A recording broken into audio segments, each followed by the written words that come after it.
Okay, guys. Biodiversity loss, the world's other problem, and of course the other problem is global warming. It took us all longer than it should have done to wake up to the problem of global warming or acknowledge it or whatever, but I think most of us do now. But what concerns me is that very few people, or relatively few people, care too much about biodiversity loss, and I say that it's every bit as important. There were a couple of speakers last night that said the same thing as me, actually, so that was rather encouraging. It's hard to make it out, isn't it? You know, but I mean, there's a generic photograph of Bordeaux's rainforest somewhere. We're very good at this sort of thing. Can we have the next slide there? So before, is that term familiar to anyone yet? I know it is to you. Anthropocene. Anthropod, men, women, human beings, scene, geological epoch. It's kind of proposed that we're at the end of the Holocene now, I think, that the way the Earth is at the moment, it is all, or we are tailoring it to mankind. And we have the arrogance to think we can get away with it. And the effects of human activities on Earth can be seen, for example, in biodiversity loss and climate change. So when people think about biodiversity loss, it's usually the big ones that you think about. Everyone thinks of the white rhino, orangutans, Siberian tigers or whatever, and you probably think I'm going to talk about that. I'm not. Okay. Now, it's important to save these things, and if you want to, you can chuck a tenner to the World Wildlife Fund or whatever, and I'm sure they'll be grateful. You can sign an online petition and feel all warm and cosy that you've done your bit. But there's stuff that we can be doing much closer to home that we can do directly. And I'm talking about insects, of all things. Caddisflies, butterflies, beetles, bees, well, we're kind of getting into understanding all that. Anyway, the whole point about this is total global insect population decline over the past decade is 41%. You might say, so what? And that's global. There's been studies done in Germany on conserved land that recorded declines of 70% in Germany. Similarly in England, the UK. We haven't had any such study here, but we can assume it's the same. So, can we go again? Why should we care? You know, who needs insects anyway? Well, we need bees, yeah, but what about all the other ones? Do we need them? Well, I say that we do.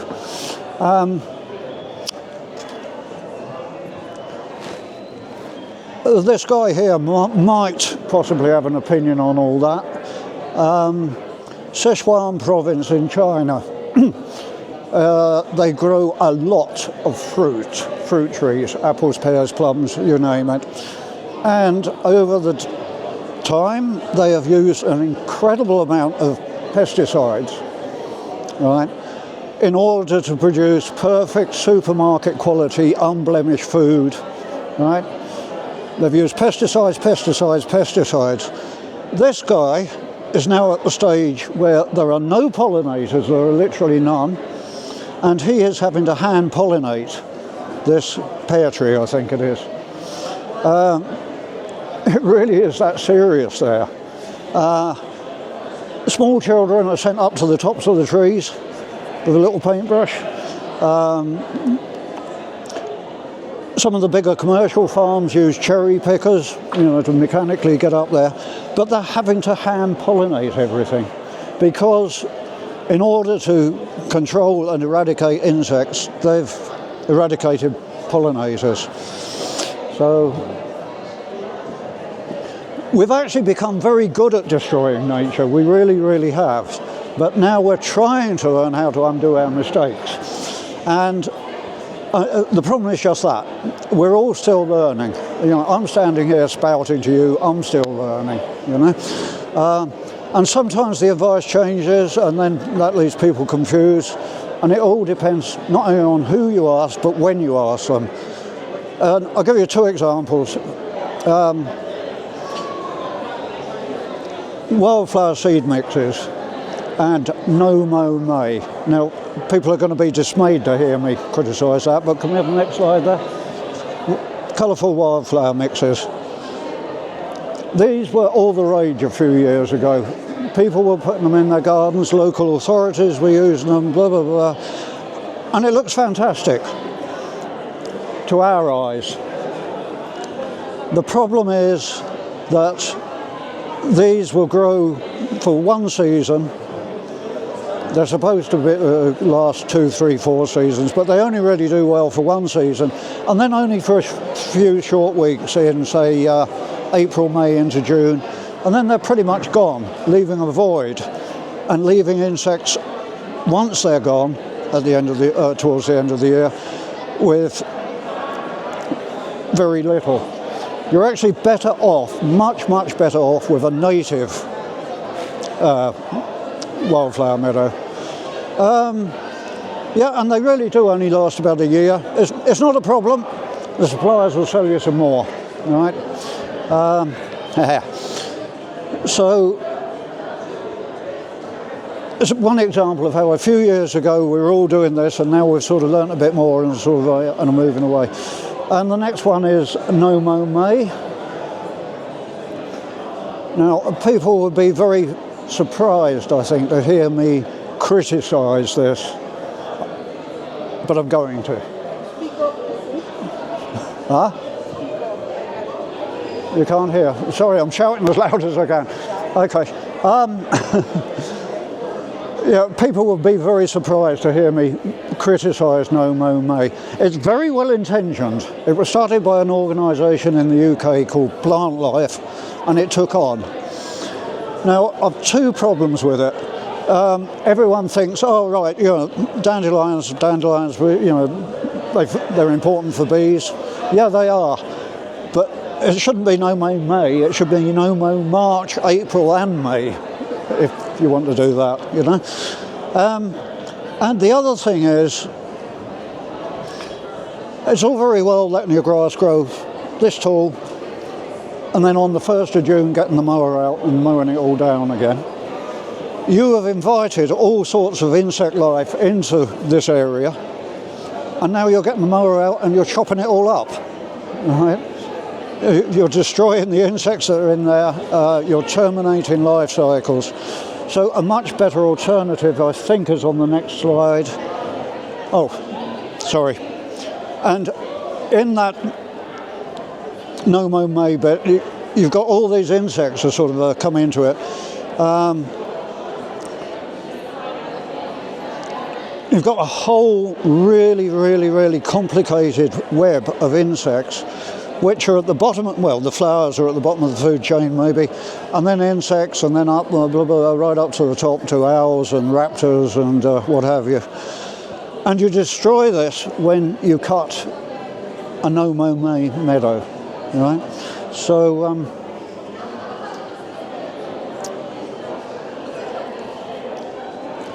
in terms of biodiversity loss, I mean, this is a simple graph. Modern commercial, modern intensive agriculture is responsible for maybe 24% of the problem. Here we've got pesticides. I'm sure they overlap a lot. And here's urbanisation. Between the 3 of them, they'd make up nearly 50% of insect decline problems. You and I can't really do too much about this at the moment. We can stop using pesticides in our gardens. We don't have to use them. We might like to, we might want to, it might be the easy option, but we really, really don't have to. And this urbanisation thing, your gardens can become mini little wildlife reserves. And your garden next to your garden next to your garden, it all adds up, you know. So we are in a position as people with gardens to actually do something about the problem. Now, Marion there and myself are famously or infamously known amongst people that know us to go on about bumblebees all the time. Keep going on about it. I think we've had a fair bit of success actually in winning people over or getting people on board. But the thing about bumblebees is everyone loves them anyway, or most people love them.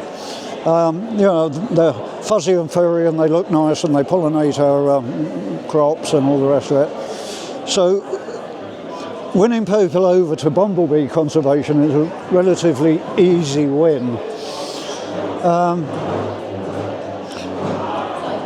And we've done various things.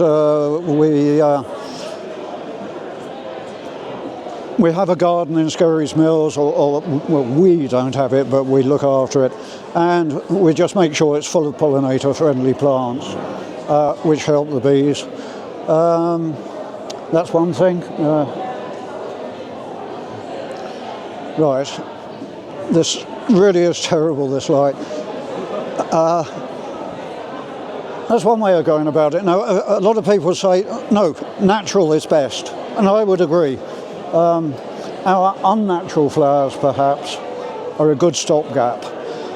But I've tried to sort of put this up here as an alternative to no mow May. What about if you mow whatever you want to mow here in the foreground and let some go? Not until the end of May, but until the end of summer, right? This is your space for walking around on and all the rest of it. But let the insects in there, you know, let it all go.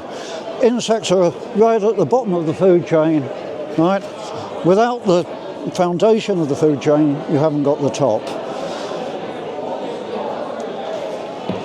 We heard about a village in County Meath called Dromoskin. Anyone know that one? It's only small. We heard about this back in the summer, so we went to have a look. I've lifted this slide off the Dromoskin Tidy Towns website, and this is actually the centre of the village. Someone obviously owns a drone, because this is a drone photograph, but this area, I know it's very hard for you to see there, but all these are unmown areas, with mown areas for people to have a picnic on, kick a ball around or whatever, and pathways through it. And people seem really happy with this. I would like to see more of that. So, going back to the thing of agriculture and pest sprays, I took this photograph not a million miles away from here, in fact very close to here, and it's kind of illustrating. You've got a monoculture here with nothing in it, it's all been sprayed, and whoever sprayed that, when it finished, come out the field, you got the sprayer and sprayed all around here as well, which is actually illegal, but there you go. This is exactly what we shouldn't be doing, you know. This, in my opinion, is what we should be doing. Okay, that's Marion. Wherever she's gone. As part of our bumblebee conservation efforts, we've worked in closely with Fingal County Council. This is the Barnagira Road, as it's now called. The ballast pit, for anyone that knows it, is over Marion's shoulder over here. But we asked Fingal if they'd stop mowing, and they did. And this is actually in its first year. Again, the light here is very bad, but you've got all sorts of wildflowers coming up here. This, not the seed packet mix, is what an Irish wildflower meadow should look like. And it actually has far, far, far, far more benefit than an artificial mix.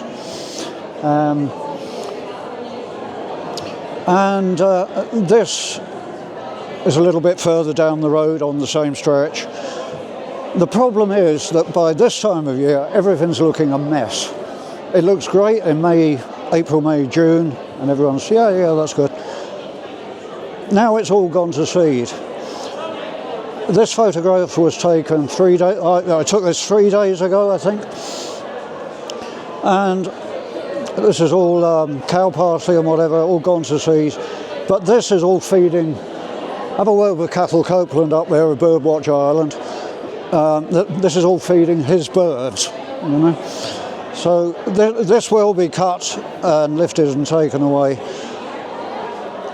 But we have to sort of let nature be a little bit untidy sometimes and stop going for all the manicure stuff. We also get other wildlife benefits now and again. We've got a wildflower meadow in the Educate Together school. We cut it this time of year every year. We actually got a hedgehog in there. And no hedgehogs were harmed in the mowing of that meadow or the making of this slideshow. So what should we be doing? Yeah, what should we be doing? Next slide. First, and the easiest one is really ditch the sprays. We don't need to use them. I have a big problem with stuff like Roundup and glyphosate and all the rest of it, but I have to admit there are times when it probably is necessary, but not in our gardens, you know. Don't spray, please. If you have the space, leave grass uncut until autumn. If you have. If you must mow the grass, like me, raise the cutting height and mow less frequently. I say like me because we only have a small garden. We've got beds, 1, 2, 3 beds full of pollinator-friendly plants, which leaves us a little patch of grass. And yeah, we'd like to get out there and have a barbecue and walk around and hang the washing on the line and all the rest of it. So we haven't got the space to leave an uncut meadow. But for all that, we can still raise the cutting height, and I do, on the mower. Let things grow in the shorter term, even that helps. And do you actually need a perfectly manicured lawn anyway? I've kind of spoken about this before. You can guess from my accent that I'm not Irish, I'm British. So I'm allowed to say that when it's all the fault of the European monarchy, including the British monarchy and everyone else, short lawns were a status symbol for the hyper-rich. Time of Louis XIV and all the rest of it. Only they could have a short manicured lawn. With the invention of the lawnmower, the middle classes were able to emulate their betters, and now we've got this into our minds that everything must be neatly mown. It's a mindset. It's just purely a mindset, and it's one we've got to break. So as I say, nature is not always neat and tidy. Okay, accept that, you know. Does it have to be? Show your support for leaving unmown areas in public spaces. As I said, we asked Fingal not to mow that verge, and they haven't. And we expected a few complaints, and they expected a few complaints, but apparently they didn't get any, which is good. But Fingal have also been trying to leave unmown areas in some of around the estates here, on the public areas, and it's met with opposition. People are saying, no, I don't like that, it's long grass, so